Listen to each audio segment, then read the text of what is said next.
It's an absolute pleasure to meet you. Same here. Thank you so much for this beautiful, beautiful tale. I absolutely love it.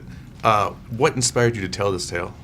Yeah, so, the script came to me in 2015. It was originally a script by a writer named Virgil Williams, and that inspired me to go back and read Hillary's book, because I hadn't read her book. And the thing that I responded to in Hillary's work was the internal monologues. I think the things that people say to themselves is more interesting and revealing than what they'll say to others. Yeah. And secondly, I like these multiple points of view and the chance to tell a story from two perspectives was the draw. And when I rewrote it, my kind of like focus was making the Jackson family whole and making this dark symbiotic relationship apparent where they're more mirrors of each other than they are, disparate. Yeah. Mary J and Carrie said that the reason they jumped onto this project was because of you.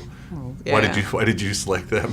Well, I love them because I just like actresses that are willing to throw away all vanity Sure. and completely disappear into character, and both Carrie and Mary are actresses that do that. So for Laura, who Carrie Mulligan plays, I needed an actress who could be two women. You know, she goes from Laura of the mind. We meet her in Memphis, upright, civility, formality, and then she becomes Laura of the body, like slumping, rounded farm wife who's chewing calluses off her hands. Yeah. And for Florence, I needed a woman who could have a very exterior reserve, like a reserved kind of affect, but Sure. have a raging emotional inner life. And Mary brought that. And if you've ever been to any of her concerts, it's like a therapy session with like thousands of people because she's like living every line. She's Sure. making you feel it. I knew that she, as Florence, could like make us feel it with a look. Yeah. Say 1,000 things. Absolutely. Yeah. As a director, who inspired you kind of growing up and, other directors or other artists or?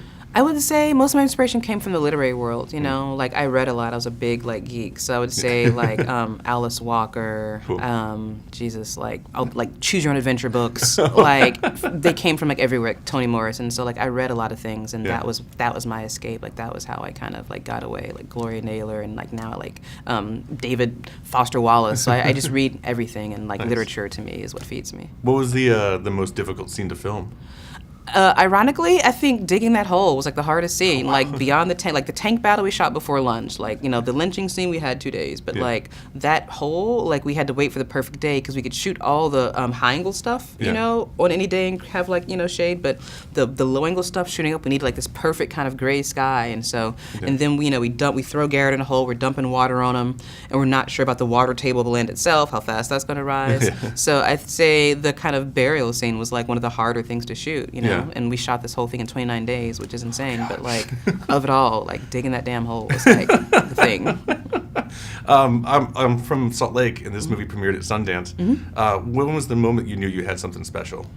I would say I just feel like, it's always at first screening, like with an audience, like Yeah. as an artist, you're in the room with your editor and you think you have it, but you never know when you get that first audience response. So at Sure. Sundance, I was thinking, okay, we did it, because you could feel the room, you could feel the emotion, you could hear the gasps. Yeah. And so for me, like, it's the biggest compliment, to make people feel, because if they're feeling something, that means they've invested in these characters and they're believing them. They're not just watching a film, they're Yeah. experiencing it. Absolutely. As a director, is there a genre that you want to try next, or something that you thrive for? Yeah, I got a couple things up my sleeve. Like I have this like long gestating like sci-fi pet project I want to do. So hopefully, I'm going to do next a film with Carrie, which is going to be great. It's called An Uncivil War. But Yeah. then like after I get clear of that, like I'm going to do this sci-fi, and I also have like a horror on deck with like Jason Blum. So we're going to do this Blum House, So I got some cool stuff lined up. That's awesome. Thank you so much for Cool. doing this. Thanks so much. Have a great Thanks. day. Thanks so much.